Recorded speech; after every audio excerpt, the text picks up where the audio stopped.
ሰላም ጤና ይስጥልኝ። ዛሬ የማስተዋውቃችሁ በኢትዮጵያ ስምጥ ሸለቆ ውስጥ የበቀለችውን ድንቅ ኢኮሲስ በይኑና መንደርን ነው።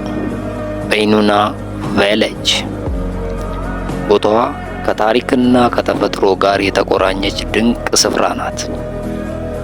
ይህችን ቦታ ለማግኘት ከመዲናችን አዲስ አበባ በስተ ምስራቅ ስንሄድ ቢሾፍቱን አቋርጠን ሞጆ የበረሃዋ እንቁ አዳማ ደርሰን ወደ ምስራቅ የምንሄደው ስፍራ ነው።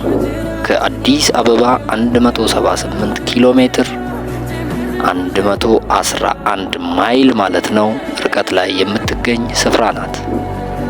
መተሐራ አካባቢ በታዋቂው የበሰቃ ሐይቅ ዳርቻ ላይ የተቆረቆረች ድንቅ ቦታ ናት። ይህች ቦታ ቀደም ሲል ድርቅና እሳተ ገሞራማ አመድ የነበረባት ሲሆን ዛሬ ግን ያ በረሃማ ቦታ ወደ ለምለም አረንጓዴነት ተለውጧል። የገበታ ለሀገር ፕሮጀክት ውጤት ነው።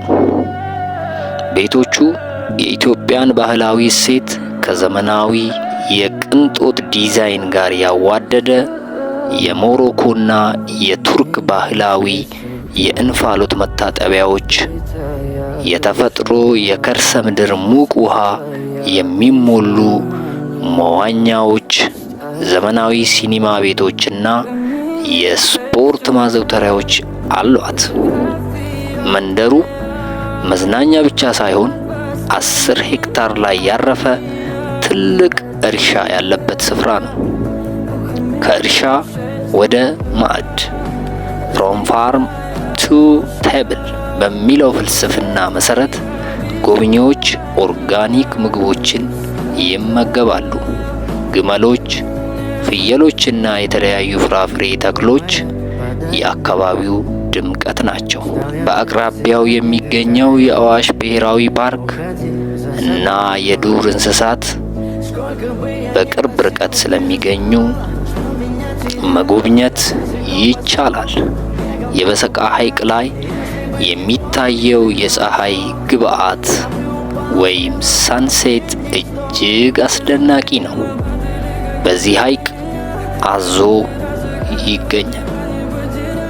በይኑና መንደር የኢትዮጵያ ቱሪዝም አዲስ ገጽታ ናት። ይህ ቦታ ለእረፍት፣ ለጤና እና ከተፈጥሮ ጋር ለመገናኘት ተመራጭ ስፍራ ነው። በቅርብ ርቀት ላይ የምትገኝ ምርጥ እንቁ ስፍራ ስለሆነች እየሄዳችሁ እዩዋት፣ ጎብኟት እላችኋለሁ። ሰላም፣ ጤና፣ ፍቅር ከሁላችን ጋር ይሁን። ሰብስክራይብ ማድረግ እንዳይረሳ። በሌላ ቪዲዮ እስከምንገናኝ ባይ ባይ።